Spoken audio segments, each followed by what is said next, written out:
How to request a reasonable accommodation. The Fair Housing Act protects people with disabilities from discrimination. This means that landlords are sometimes required to change a lease term or other rule so a person with a disability can live in the rental property. These changes can include things like giving a person a reserved parking space close to their unit, allowing an assistance animal even though there's a no pets policy, changing the rent due date to when a person receives their disability payments, or giving a tenant extra time to fix a lease violation if the violation is because of the tenant's disability. These kinds of changes are called reasonable accommodations. You can ask for an accommodation for yourself or on someone else's behalf. Step 1. Figure out what accommodation you need. The accommodation you request will depend on your specific disability and needs, but it must be related to your disability. Step 2. Get a verification letter. If the disability or need isn't obvious, get a letter from a healthcare provider stating that you have a disability, that you need the requested accommodation, and why. This is sometimes called a verification letter. Step 3. Ask the landlord for the accommodation.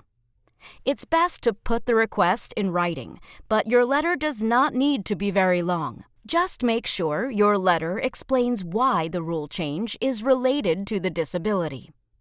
Accommodations for less visible disabilities, like depression or anxiety, may require more explanation. The letter should also ask the landlord to respond in a reasonable amount of time, like in 2 weeks. The letter can be sent through the mail, hand-delivered, or emailed to your landlord or any person who normally handles the rent. Make sure to get proof of delivery. Step 4. Speaking with the landlord. After you ask for a reasonable accommodation, the landlord may have questions or ask for more information. If the landlord's request seems reasonable, try to provide it. But a landlord can't require you to provide your complete medical records. A landlord may deny your request if he can prove that it's too expensive or too difficult to implement. The landlord can also suggest a different accommodation to address your needs.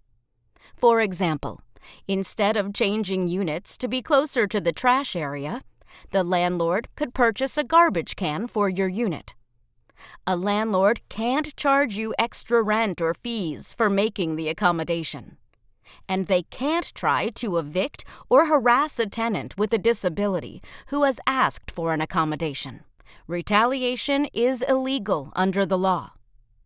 If a landlord denies or ignores your request for a reasonable accommodation, you can file a fair housing complaint in court or with HUD. If you think your fair housing rights have been violated in North Carolina, contact Legal Aid's Fair Housing Project. We can give you information about your fair housing rights. You can reach us by email or by phone at this number.